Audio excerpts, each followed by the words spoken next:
편지를 하나 써서 띄웠습니다.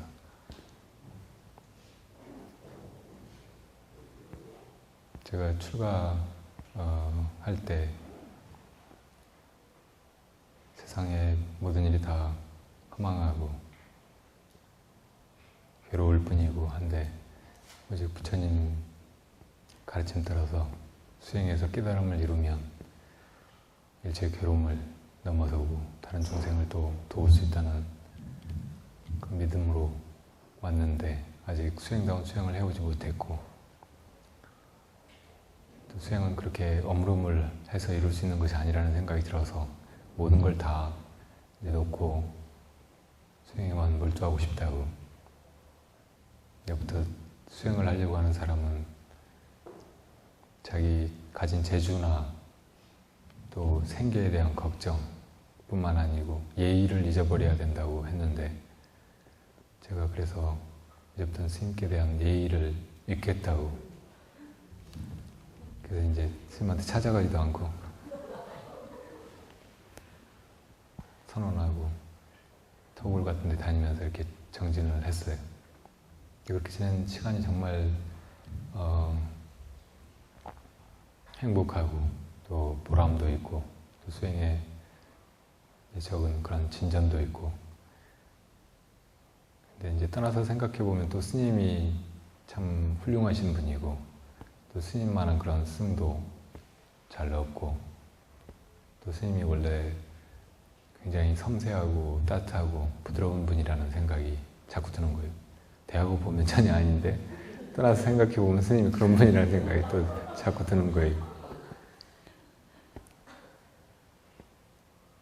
그래서 이제 지내다가 저 축소사에 이제 무여 스님께서 이렇게 많이 이끌어 주시고 또 많이 믿어 주시고 그래서 토굴에 지내면서 이제 다른 생각을 다 잊어버리고 이제 거기서 정진만 하고 공부를 이제 끝을 내야 되겠다 이런 생각이 들어서 한 3년 이상 뗄 수 있는 뗄감을 먼저 해서 쌓아놓고 이제 일을 하지 말고 정진만 해야 되겠다고 이제 뗄감을 다 해놓고 이제 죽기 치고 앉아 있으니까 덕조 스님하고 천상 스님하고 데리러 왔더라고요.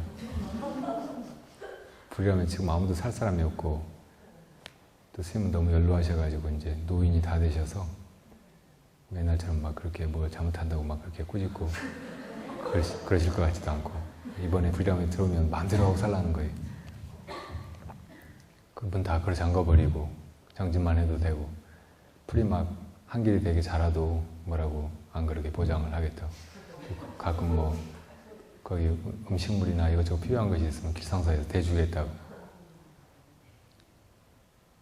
근데 대부분 그런 약속들은 안 지켜졌어요. 불이라면 그래도 돌아왔죠.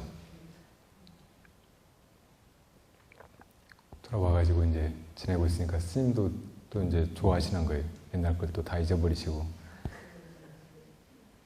언젠가 한 번은 이제 저한테 겨울에 너무 강원도가 추우니까 내려와서 이제 안가를 같이 하시자는 거예요. 좋다고 감사하다고. 그 이제 준비하고 기다렸더니 스님이 이제 짐이랑 다 챙겨가지고 오셨어요. 모시고 지내는데 참 좋았어요. 그때 이제 이것저것 이렇게 말씀도 많이 나누고 그 전에 못한 얘기 또 이제 나이도 드시고 나도 좀 종교를 하고 그래서 더 이렇게 깊이 할 수 있는 그런 대화들도 하고 옛날 스님 지내신 거 또 스님의 스님이신 효봉 스님을 모시던 얘기 이런 것 저런 것도 듣고 근데 그때만 해도 스님이 약간 이제 천식이 좀 생기셔가지고 이렇게 기침 많이 하시고 그래서 이제 뜸 같은 것도 이제 좀 떠드리고 팔다리도 주물러드리고 이렇게 하면서 아주 좋은 미로를 보냈죠. 이것도 딱 한 달 지나고 나니까 안 되겠더라고요. 한 번 이제 그 남쪽에 어떤 그 다도하시는 보살님이 스님을 모시고 스님 그 태어나신 곳 근처에 진도에 울림산방이잖아요. 그 쌍계사랑 그 근처에 가자고 이제 청이 들어왔어요. 그래서 이제 스님을 모시고 나갔죠. 스님 차를 제가 이제 운전을 하고, 그때는 운전면허증이 있었어요. 그리고 갔는데 스님이 이 집차는 시동을 끌 때 한 번에 그냥 꺼버리면 안 되고 고속 주행을 하다가는 몇 분 동안 공회전을 시키다가 꺼야 된대요. 그래서 이제 알겠습니다 하고 가서 이제 남쪽에 그 보살님을 만나가지고 울림산방에 갔는데 공양 시간이 됐어요. 근데 그 보살님이 점심을 도시락을 싸오셨어요. 근데 그걸 울림산방에서 먹기로 했는데 눈발이 막 날리는 거예요. 너무 추워서 안 되겠다고 어디 따뜻한 데 가서 드시자고 해서 이제 그럼 쌍계사로 가자고 쌍계사로 갔어요. 근데 그 쌍계사의 초입에 찻집이 하나 있더라고요. 쌍계사에 가서 스님이 나보고 그 쌍계사 주의스님한테 얘기를 해가지고 이렇게 상 하나 오고 따뜻한 물만 좀 주면 우리가 도시락 거기서 먹겠다고 그러라고. 근데 제가 이제 그렇게 얘기를 하기로 하고 가는데 찻집에 연기가 모락모락 나요. 난로 연기가. 그래서 스님 쌍계사 들어가지 말고 여기서 공양을 하시면 어떨까요? 그랬어요. 왜 그랬냐면 스님은 평생 당신이 유명해지신 것 때문에, 그러니까 당신이 바라지 않는 그런 명성을 얻은 것 때문에 굉장히 불편해하셨어요. 가는 데마다 사람이 법정 스님 아니시냐고, 아 스님 반갑습니다, 뭐 책에 사인 좀 해주세요, 뭐 맨날 그러니까 그것 때문에 거의 그냥 어디 자유롭게 다니시질 못하시는 거예요. 심지어는 목욕탕에서 목욕하고 있는데 아 법정 스님 아니냐고 막 목욕탕에 사람만 빨가벗고 계시는데 참 그런 걸로 지긋지긋해 하셨죠. 그래서 이제 스님을 그 절에 가서 이렇게 또 절에 스님들도 계시고 신들도 있고 할 텐데 거기서 이제 또 뭐 우리가 밥 먹고 있으면 또 아는 척하고 막 복잡하게 벌어질 것 같아서 저는 이제 조용한 그 찻집에서 공양을 하시면 좋을 것 같아서 스님 여기서 공양하시면 어떨까요? 하고 이제 말씀을 드렸어요. 스님이 갑자기 화를 내시는 거예요. 얘는 뭐 그러면 내가 가가지고 주스님한테 밥 좀 먹고 가자고 얘기를 해야 되겠어? 빨리 가서 얘기하라고. 그래가지고 이제 뭐 다른 소리도 못하고 가서 이제 주스님한테 공양을 좀 하고 가겠다고 해서 이제 상을 차려주시고 그래서 이제 차려온 도시락을 꺼내가지고 밥을 먹었어요. 밥을 먹는데 반찬을 이제 몇 가지 이렇게 반찬이 있는데 반찬을 그 보살님 쪽으로 자꾸 이렇게 밀어주시는 거예요. 그래서 내 자리는 반이 비었어요.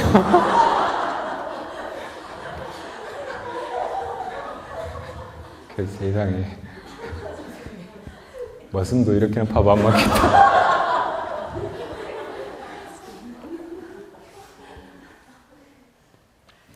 밥 먹는 동안 내 이제 기분이 안 좋았어요. 나와서 이제 울림산방에 갔다가 거기서 이제 차를 한 잔 마시고 또 그 보살님 무슨 파인애플 캔을 하나 가지고 왔다가 그걸 따더라고요. 그걸 이제 또 그래서 담아서 줘요. 그래서 그걸 먹고 이제 그 알맹이만 건져 먹고 그 물을 이제 두고 있었어요. 그랬더니 그 보살님이 왜 물은 안 잡사? 그러더라고요.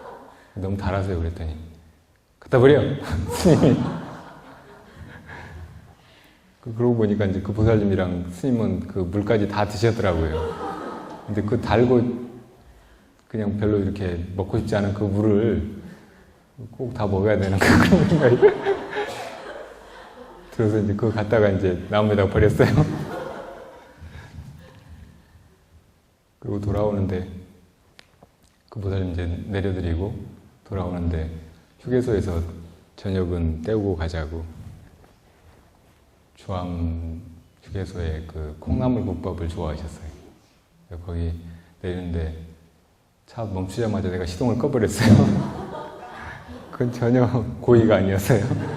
습관적으로 이제 그런 건데 스님이 또 그러시는 거예요. 당신 상자보다 차가 더 중요하신 것보다. 그 이제 절에 돌아왔어요. 근데 그날 저녁에 이제 뜸들어 내려오시라고 했더니 스님이 아무 말씀도 안 하시고 나중에 이제 내려오시더라고요. 기분이 안 좋으신 거예요. 나도 이제 속으로 작전을 짰어요. 어떻게 말씀을 드려야 내가 원하는 대로 어디 선원이나 토굴로 다시 도망갈 수 있을까? 스님 여기 불이람에 내려오실 때 연세가 45이셨잖아요. 지금 제가 그 나이예요. 그러면서 그때 이미 스님은 우리 불교계에서도 중책을 맡고 계셨고 또 우리 사회에서도 깨어있는 지식인으로서 해야 될 일을 다 하시고 당신다운 그런 삶을 당당하게 사시고 있는데 저는 지금 아무것도 갖춰진 게 없다고. 스님이 그냥 듣고만 계시더라고요.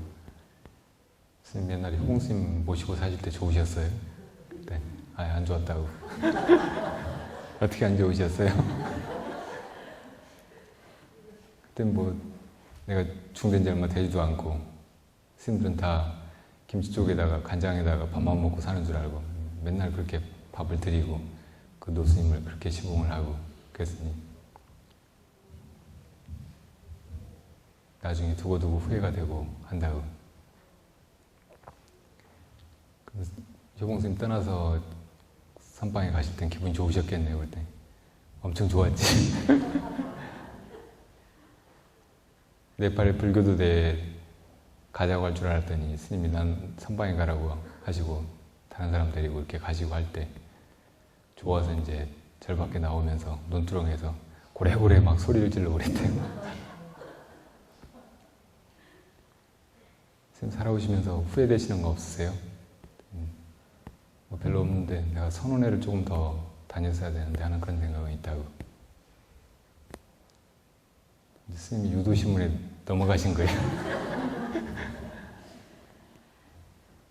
저도 지금 이렇게 선원에 가고 싶은 마음, 다시 정말 참선에 이렇게 몰두하고 싶은 그런 마음밖에 없다고. 그때 스님이 이제 알아차리시고, 아까 내가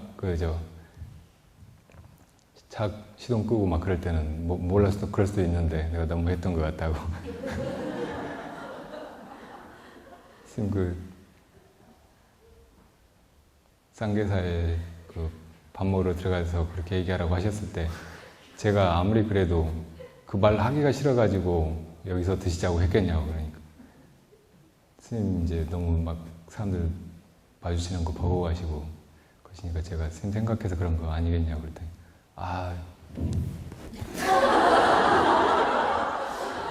내가 그땐 정말 실수했다고 이렇게 말해놓고 후회했다고 참여한다고 막 하시는 거예요.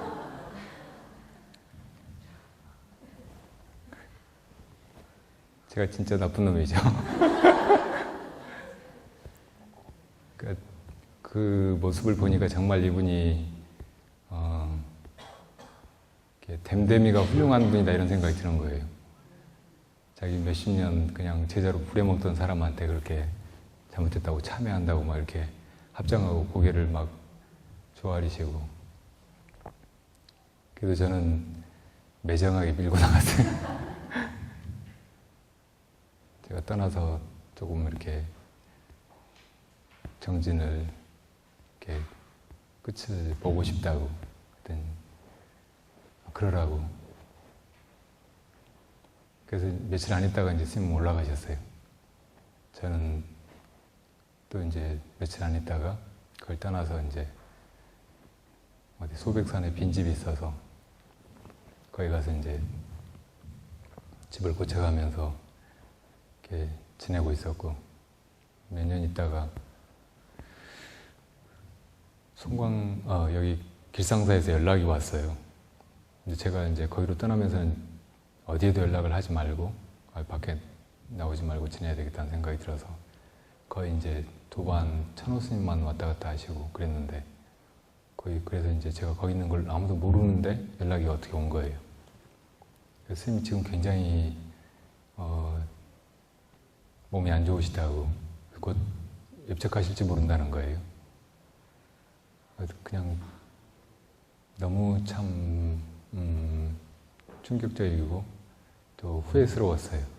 그러니까 스님을 이렇게 떠나온 것이 후회스러웠던 게 아니고 내가 공부를 마치고 스님 앞에 서고 스님께 가시는 걸 또 제대로 지켜드리고 그러고 싶은 마음이 있었는데 아직 그러기도 전에 스님이 이렇게 가시는가 하는 생각이 들어서 그래서 이제 다시는 그 밖에 나오지 않고 뭐 이래저래 사람들 앞에 나서지 않고 그러리라는 그런 자기 약속을 깨고 이제 여기 올라왔어요. 거의 이제 뭐 초상집 같은 분위기예요. 문도들끼리 모여서 이제 이런저런 얘기를 하고 얘기를 들어보니까 스님이 폐암 말기시라는 거예요. 처음에 팔이 자꾸 저리다고 하셔서 옆에 있던 사람들이 목 디스크가 오면 팔이 막 이렇게 저린다고 그런 경험이 있다고 얘기하시니까 목 디스크인가 하고 이제 병원에 가서 사진을 찍어 보신 거예요. 근데 현대의학이 참 웃겨요. 너무 이렇게 분야가 세분화되어 있어서 그 목 디스크 사진 찍을 때 폐까지 이렇게 사진이 찍혔고 그때 이미 폐가 이렇게 정상이 아닌 상태라는 것이 누가 봐도 보여요. 근데 그건 안 보고 척추만 본 거예요. 웃기죠? 그래가지고 거기서는 폐암인 것을 모르고 그냥 이 목디스크가 아니라고만 이제 판정이 나오고 해가지고 그냥 한동안 또 그렇게 지내신 거예요. 그러다가 이제 또 계속 안 좋으시니까 병원에 다시 가서 이렇게 검사를 해보니까 폐암 말기인 거예요. 더 이상 이제 치료가 불가능하다는 거예요. 암이 7cm 이상 되면 손을 댈 수가 없는데 9cm라는 거예요. 그래서 이제 다들 막 걱정만 하다가 이제 흩어졌는데 스님이 이제 그 강원도 가 계실 때 그 집 주인인 부부가 계셨어요. 근데 그 거사님이 원래 미국에서 사셨고 미국의 휴스턴에 앤더슨이라는 암치료 전문 병원이 있어요. 그 병원에서 그 국내 그 큰 기업의 회장도 폐암 말기였다가 가서 거기서 치료를 받아가지고 완치돼서 지금도 이제 건강하게 살아 계시거든요. 근데 그 병원에 홍 박사라는 한국인 그 의사를 아는 거예요. 그래서 그 병원에 가서 치료를 해보면 틀림없이 나을 수 있을 거라고 이제 거기로 모시고 가겠다는 거예요. 그런데 병원에서는, 한국 병원에서는 거기 있는 의사들이나 지금 한국 병원에 있는 의사들이나 같이 공부하고 뭐 의학의 수준이 거의 똑같다는 거예요. 그러니까 거기 가셔도 뾰족한 수가 없을 거라고 그냥 준비를 하시는 것이 좋겠다고. 그런데도 이제 그분이 이렇게 자꾸 권하고 이렇게 하니까 이제 결국은 그래도 한번 치료를 시도해 보자는데 의견이 모아졌어요. 스님이 이제 거기 가시게 됐는데 공항에 이제 스님하고 그 거사님하고 둘이 이제 떠나시는 거예요. 근데 우리가 이제 배웅 나갔는데 이게 이제 마지막 모습이 아닌가 하는 생각이 자꾸 드는 거예요. 스님은 죽을 병 아니니까 걱정하지 말라고 오히려 이제 우리를 위로하시고 가셨어요. 과연 스님을 다시 이렇게 뵐 수 있을까 이런 생각이 많이 들고. 근데 이제 미국에서 간호할 시봉이 하나 있어야 되니까 이제 이래저래 얘기를 하다가 제가 이제 시봉을 하러 가기로 했어요. 그런데 얼마 만에 이제 스님이 연락을 해오셨는데 저 말고 건법 스님을 오라는 거예요. 그러니까 제가 이제 불이람에서 떠난 다음에 천호 스님이랑 건법 스님이 불이람에서 몇 년을 지내셨어요. 근데 그 중에 건법 스님은 어릴 때 아버님을 여의고 항상 또 이제 절에 와서 이렇게 어린 시절부터 자라가지고 부성에 대한 그런 그리움이 있는 스님이었어요. 그래서 불이람에 스님이 가끔 내려오시면 정말 존경하고 사랑하는 아버님을 모시듯이 그렇게 모시는 거예요. 또 아주 싹싹하고 또 부침성도 있고 또 재주도 있고 뭐 스님 필체 있잖아요. 그 필체를 보고 그대로 그리는데 똑같아요. 누가 봐도 몰라요. 부채에다가 이제 스님 글씨로 이렇게 써가지고 스님한테 드리니까 스님이 내가 이 부채에 글씨를 언제 이렇게 썼지? 하면서 당신이 속을 정도로. 스님이 이제 차 드시고 말씀 나누시다가 위치로 올라가시는 그 뒷모습에 대고 그 땅바닥에서 삼배를 하고 막 그랬어요. 그 스님이. 그 스님도 아주 그 스님을 많이 아끼시고, 그러니까 스님은 어떤 사람이든지 그 사람의 지금 마음 상태에 맞춰서 이렇게 대하시는 것 같더라고요. 그래서 어떤 사람들한테는 정말 따뜻하고 친절하게 모든 걸 다 열어 보이면서 이렇게 교감을 하시고, 또 어떤 사람한테는 아주 막 가차없고 직선적이고 거칠고 막 그렇게 대하시기도 하고. 근데 우리는 이제 스님을 항상 경원하는 그런 마음이 좀 있었어요. 존경하고 하면서도 약간 가까이 하지 못하는. 손 한 번 스님 잡아본 적이 없었어요. 근데 그 스님은 스님한테 막 이렇게 그렇게 친근하게 하고 하니까 스님도 건법 이리 와, 한번 안아줄게. 그렇게 안아주시는 거예요. 근데 이제 미국에 가서 이렇게 치료를 받으시는데 제가 이제 가기로 다 준비하고 있었는데 건법 스님을 오라고 하시는 거예요. 그래서 이렇구나. 어른을 이렇게 모셔야 되는구나 하고.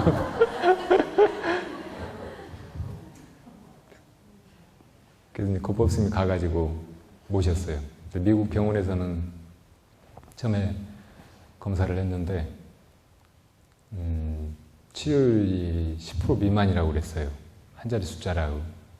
근데 병원에서 치료율이 50% 된다고 하면 이건 목숨을 걸어야 된다는 말이에요. 치료가 안 될 가능성도 아주 많다는 말이죠. 치료율이 10% 미만이라는 건 이건 거의 포기하라면 시도해 볼 수가 없다는 말이에요. 근데 그 모시고 간 거사님이 정말 간절하게 그 홍 박사라는 분한테 막 애걸하면서 이분은 보통 분이 아니지 않느냐. 스님이고 수행하는 분이고 또 한국 사회 안에서 이렇게 미치는 영향력이나 이런 것도 지대하고, 그러니까 어떻게든지 살려내야 되고 시도라도 해봐야 된다. 이렇게 막 부탁을 해가지고 이제 방사선 치료를 시작했어요. 근데 그 앤더슨 병원에 건물만한 방사선 그 분사기가 있대요. 3차원으로 방사선을 쏴서 암세포만 죽이는 거예요. 이렇게 평면적으로 나타나면 어느 깊이에 그게 있는지 모르니까 다른 살아있는 세포도 죽이면서 이렇게 치료를 하잖아요. 그러니까 공격적으로 이렇게 치료를 하기가 힘드는 거죠. 근데 3차원으로 정확히 그 지점을 알고 방사선을 쏘니까 이제 샅샅이 아주 강하게 방사선을 쏴서 이제 치료를 하는 거예요. 그 고통이 말할 수가 없대요. 그 병원에서는 우리 병원처럼 이렇게 입원 치료를 안 해요. 아무리 중환자여도 그냥 자기들이 알아서 이제 하숙하고 막 하면서 그 병원에 출퇴근을 해야 되는 거예요. 그러니까 이제 그런 뒷바라지 하기도 너무 힘들고, 스님은 또 스님대로 그 지독한 방사선 치료를 받느라고 너무 이제 고통스러워서 체중이 막 거의 이제 부처님 고현상 같이 그렇게 변하고. 근데 그 무렵에 이제 건법 스님이 가서 시봉을 했어요. 근데 이제 치료가 막 거의 고비를 넘어가 스님이 이제 포기하자고, 이제 그만하자고, 더 이상 뭐 이렇게 살려고 막 이렇게 할 필요가 없다고 그러신데도 이제 주위에서 이렇게 또 한 번만 더 해보자고 해서 겨우겨우 해가지고 뜻밖의 이제 치료 효과가 확 나타나기 시작하는 거예요. 한 2달 지나니까 완전히 치료됐다고, 뜻밖에도 완쾌됐다고 결과가 나왔어요. 다 의사들도 놀래고 모든 사람들이 다 놀래고, 그 거사님 생일날 스님이 이제 다 완치돼서 가족들이 모여가지고 다 막 이렇게 울면서 잔치를 했대요. 그 거사님이 살면서 이렇게 이제 기쁘고 그런 날이 없었다고. 건법 스님도 이제 이렇게 스님을 잘 시봉하고 돌아왔길래, 건법 스님 법명이 한자로 건강할 건자하고 법자예요. 이상하죠. 불명으로는 건강할 건자를 다 썼어요. 그래서 우리가 법정 스님을 건강하게 할 스님이라고 이렇게 이름이 지어졌나 보다 그랬어요. 그래가지고 이제 완치됐다고 돌아오신다는데 우리가 다시 공항에 마중을 나갔어요. 마중 나갈 때는 제법 많은 사람들이 모여가지고 이제 사람들한테 막 이렇게 알릴 수는 없었으니까 그래도 이제 친지들이 모여가지고 이제 나갔더니 선생님이 이렇게 비행기에서 내려가지고 공항에 나오시는데 너무 멀쩡하신 거예요. 막 이제 다 울먹이면서 인사를 드리니까 스님이 뭐 먹을 것도 없는데 뭐 이렇게 많이들 나왔어. 또 농담하시는 거예요.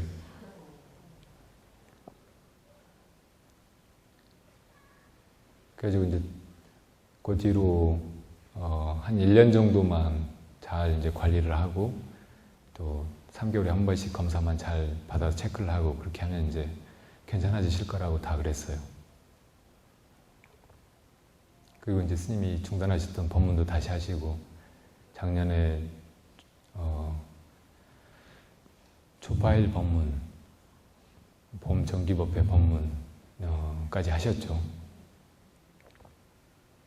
근데 그 무렵에 이제 스님이 또 이제 뭐 이렇게 몸이 좀 안 좋게 느껴지니까 병원에 정기적으로 가서 이제 검사를 받기도 하지만 검사 결과를 이제 기다렸는데 뜻밖의 다시 폐암이 재발했다는 거예요. 병원에서 이해를 못했어요. 왜 이렇게 된 것인지. 한의원에서는 한의사들이 이렇게 멀쩡하던 게 갑자기 다시 이런 것은 이해할 수가 없다. 이건 아주 심한 정신적인 충격 혹은 경로 뭐 이런 것 때문에 이렇게 터지듯이 아무렇던 상처가 터지듯이 그렇게 될 수 있다고 그러고 그리고 이제 다시 재발하고 나니까 또 이제 폐암 말기고 암세포가 이제 전이 돼가서 이제 척추 쪽으로 올라간다는 거예요.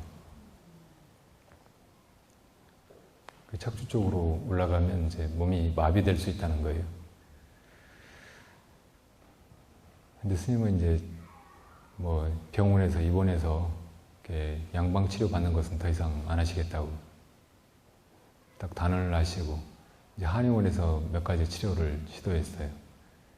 그리고 나중에 이제 아예 자연 치료로 돌아가서 강원도로 다시 가서 거기서 지내시면서 햇빛, 공기, 물, 또 자연식 이런 걸로 이제 치료를 하시겠다고.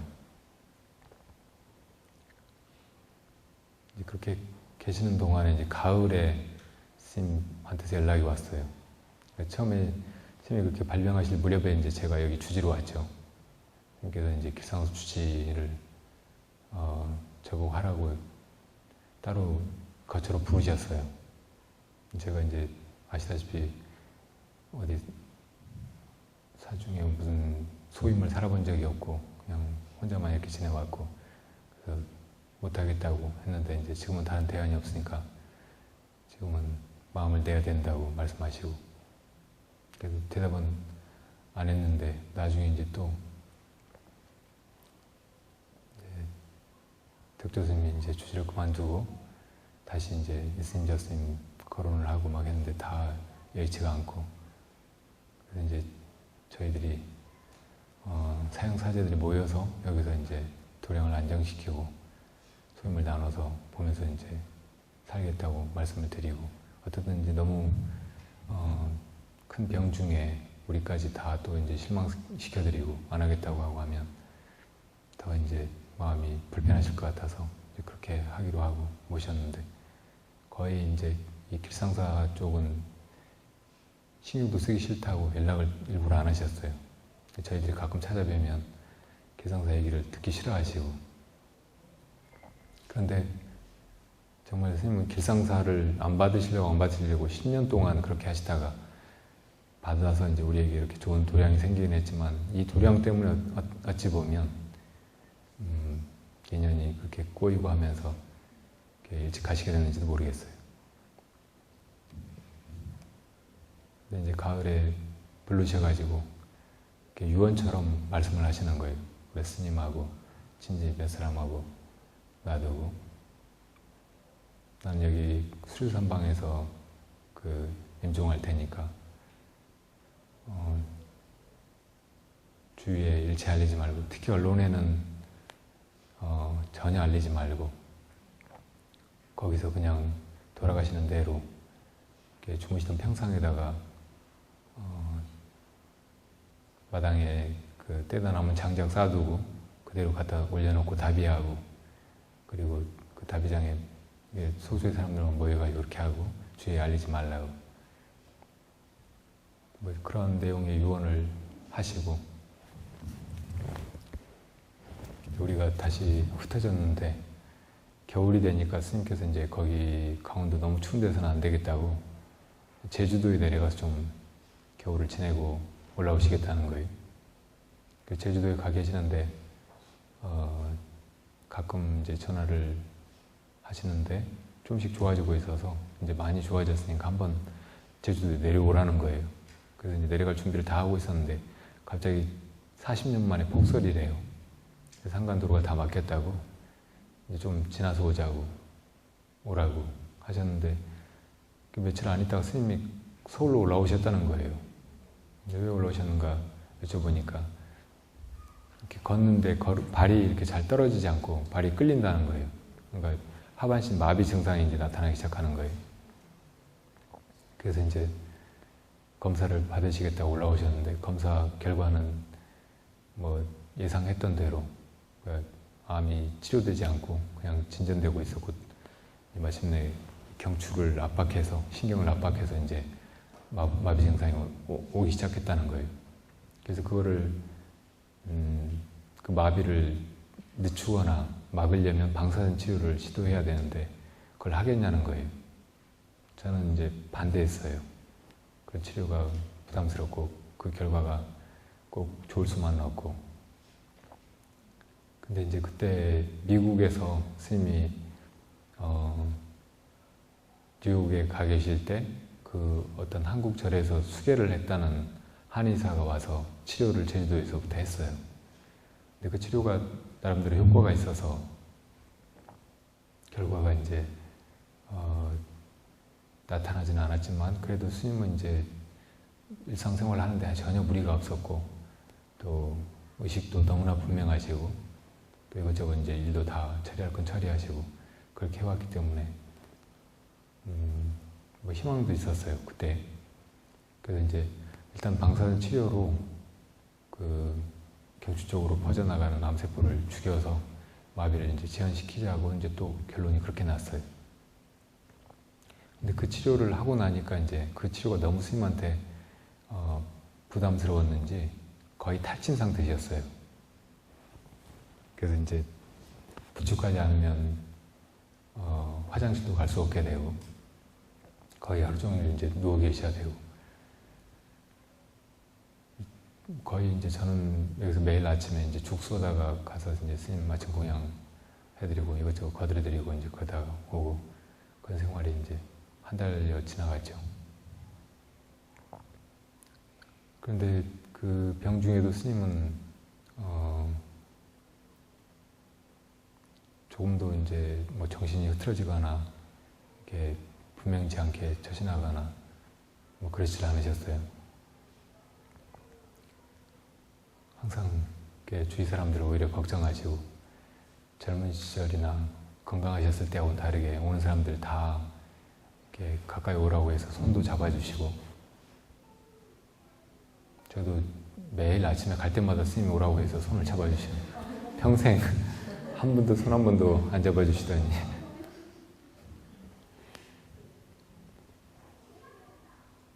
그리고 얼마나 많이 이렇게 아프실지 모르는데 유머를 잃지 않으시는 거예요.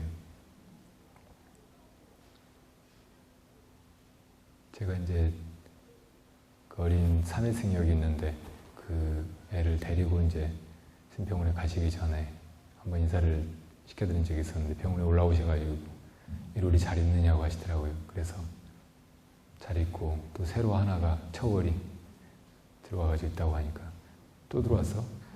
나이가 몇 살인데? 그래서 11살이라고 그랬더니 고아원 차릴 모양이네. 한 번은 아주 불편하게 막 이것저것 하시다가 여러 사람들이 막 부축하고 하니까 당신 마지막 내신 책이 한 사람은 모두는 한 사람을인데 모두는 다 한 사람을 위하라고 해놓고 한 사람은 모두를 위해서 아무것도 안 한다고 이렇게 웃으시는 거예요.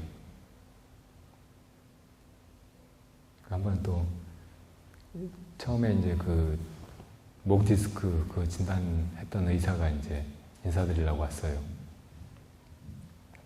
그 스님이 이제 누워 계시고 눈을 감고 계시니까 뭐 이래저래 인사하고 하니까 고개를 끄덕끄덕 하시고 그 스님이 이제 거의 의식이 없으신 줄 알고 옆에 있는 사람들이 이분 누군 줄 아느냐고 물었어요.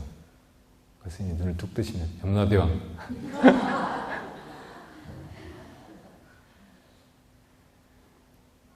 병원의 모든 상황을 다 파악하고 계시고 왜 저 사람은 소독을 안 하고 오느냐, 왜 저놈은 병원에서 라면을 끓여 먹느냐, 저기 침대 옆에 거기 휠체어를 끌고 들어가면은 거기가 통로가 너무 좁아서 사람이 먼저 들어가야지 휠체어를 밀고 들어갔다가 보면 안으로 들어가서 시공을 할 수가 없는 거예요. 그럼 다시 이제 끌고 나왔다가 사람이 다시 들어가야 되니까 구조적으로 잘못되어 있다고.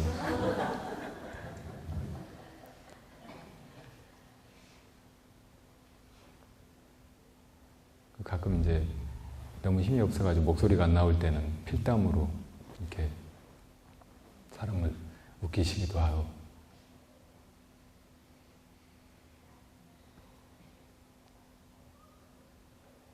근데 이제 처음에는 사람들한테 알리질 않고 그랬는데 나중엔 그래도 많은 사람들이 알고 이렇게 병원에 오고 사람들 이제 많이 만나서 다 이렇게 마지막 말씀 같은 그런 말씀들도 하시기도 하고 또 그렇게 병원에 있는 동안에 이제 정말 심각한 위기가 몇 번 왔는데 그 위기가 다 이제 가래를 못 뱉으시는 거예요. 폐 환자들이 다 이제 가래를 못 뱉어가지고 폐렴 증상을 일으키면서 이제 기도가 막혀서 돌아가시는 거예요. 근데 이제 방사선 치료를 해가지고 탈진하다 보니까 가래를 이제 전혀 못 뱉으시는 거예요. 가래 뱉는 그런 훈련, 요령을 막 가르쳐드려도 안 되고 나중에는 막 코로 입으로 이렇게 호스를 집어넣어가지고 그걸 억지로 뽑아내는 거예요. 한 번은 막 손발을 틀어잡고 막 뽑아내고 하니까 이렇게 다 나를 붙잡는다고 내가 어떻게 못할 줄 알아? 나 박치기 잘해.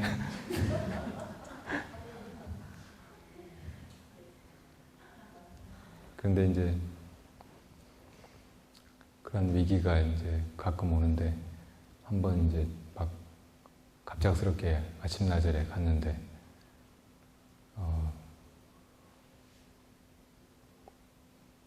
막 수치가 떨어지고 하면서 간호사 의사들이 와가지고 이제 막 응급조치를 하는 거예요. 선생님 막 호흡을 쉬고 얼굴이 막 혈압이 올라가서 아주 붉어지고 저도 이제 스님 돌아가신 줄 알았어요. 스님 이제 돌아가신 모양이라고 몸을 놓아버리시고 이렇게 마음 본래 자리로 돌아가셔야 된다고 그랬더니 고개를 끄덕끄덕 하시고 급한 그런 와중에도 정신없이 죽지 마는 정신없이 죽지 말라고 하시더라고요. 수행하는 사람도 죽음을 피할 수는 없죠. 그런데 그 죽음을 당당하게 맞는 것, 또 자기 정신을 가지고 이렇게 막 불안해하고 두려워하고 고통에 완전히 압도당해서 그렇게 죽는 것이 아니고 당당하게 맞이하는 것. 그게 이제 수행하는 사람들의 어떻게 보면 마지막 모습이잖아요. 거의 마지막 말씀처럼 이제 그렇게 하셨어요. 정신없이 죽지 마라. 그런데 이제 조금 지나니까 수치가 다시 올라가고 이제 더 봐야 되겠다고 했는데 어쩐지 회복이 되실 것 같은 거예요. 그래서 이제 기다렸더니 오후쯤 되니까 회복이 정말 되셨어요. 그래서 음식을 갖다 드리니까 이제 음식을 안 드시겠다는 거예요. 음식을 안 드시고 그대로 가시겠다는 거예요. 3일이나 안 드셨어요. 그러니까 우리가 이제 뭐 이것저것 수치도 좋아지고 또 한의사도 이제 이것저것 좋아질 수 있다고 하고 하니까 이제 막 억지로 권하고 막 억지로 또 넣어드리고 하니까 겨우 다시 이제 드시기 시작했어요. 그 와중에 이제 이것저것 당신은 이제 가시겠다고 계속 말씀하시면서 길상사 문제랑 또 저작권 문제랑 뭐 그런 것들 여러 가지로 분명하게 정리해서 말씀을 하시고 송광사의 그 주의스님이랑 소임자 스님들도 불러다가 이렇게 확인하시고 또 그걸로 모자라서 이제 변호사한테 다시 또 다 공증을 해서 이렇게 요원을 하시고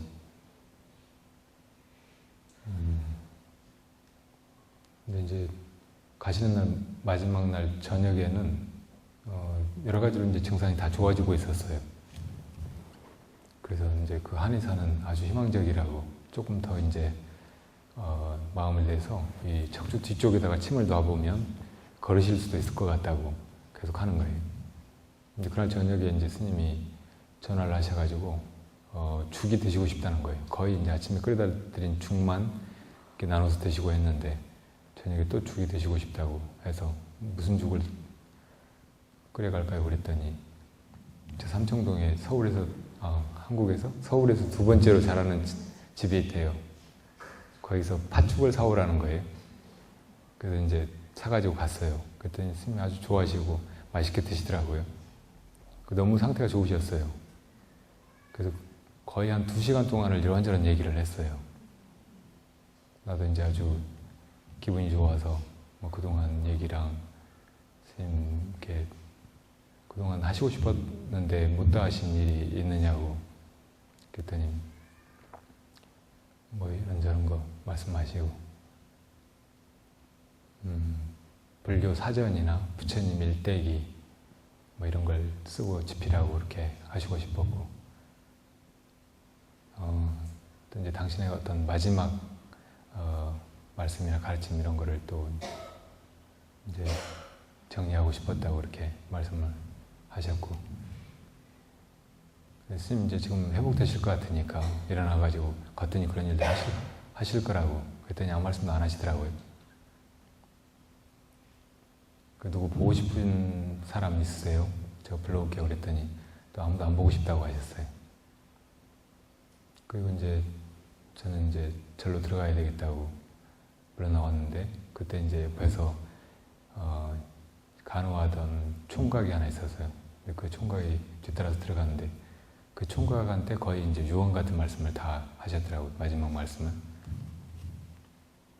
이제 그만 시간과 공간을 버려야 되겠다 그런 말씀을 하시고 그리고 이제 주무셨는데 아침에 이제 제가 죽 끓여가지고 또 갔더니 그 죽 안 드시겠다고 하는 거예요. 그래서 어떻게 할까 하고 이제 한의사가 이 뒤쪽에다가 침을 꼭 놔보고 싶대요. 그래서 이제 내가 사람들한테 얘기하니까 사람들이 그럼 내가 일으켜서 안고 있고 뒤쪽에서 이제 침을 놔보겠다는 거예요. 그래서 이제 억지로 일으켜가지고 안고 있었어요. 근데 굉장히 오래 걸렸어요. 그 침이 독특해서 침을 수백 개를 맞고 자요. 근데 스님 막 고개를 흔들면서 그냥 놔두라고 이제 뭐 필요 없다고 뭐 하시는데 억지로 이제 그렇게 안고 있다가 너무 지쳐서 그냥 놔드리고 공양을 안 드시겠다고 해서 이제 왔죠. 그런데 절에 와서 사시애불에 들어가 있는데 메모가 왔어요. 스님이 지금 굉장히 위중하신데 어떻게 해야 될지 모르겠다고. 그래서 전화를 했더니 스님이 그전부터 절로 자꾸 이제 가시겠다고 막 하고 불이람이나 수류선방에는 못 모시고 그래서 이제 길상사로 모시면 좋겠다고 해서 제가 이제 행지실을 비우고 여기 송풍각으로 내려왔었어요. 그래서 이제 모시려고 했는데 조금씩 좋아지고 있어서 조금만 더 좋아지면 모셔야지 하고 있었는데 이제 위급한 상황이라는 거예요. 지금 의식이 있으시냐고 했더니 의식이 있는지 없는지 판단할 수가 없다고. 왜냐면 막 이것저것 뽑고 막 응급조치를 하고 있으니까. 그래서 그럼 모시자고 했어요. 길상사로. 당신이 그렇게 가고 싶어 하셨으니까. 그리고 이제 서둘러서 가봤더니 병원에서 이제 다 준비하고 있어요. 그래서 저를 모시고 왔죠. 근데 오는 도중에도 스님이 자꾸 이렇게 호흡기 막 이런 걸 떼버리려고 하시는 거죠. 의식이 아주 없으신 게 아니고. 그래서 이제 행제실을 모시고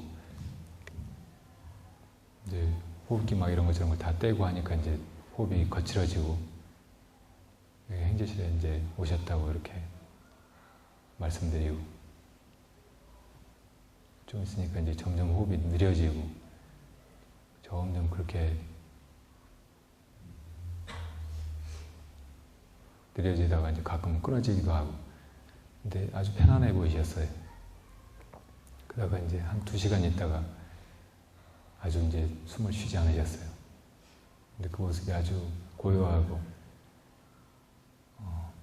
편안하고 또 맑아 보이시고 그래서 이제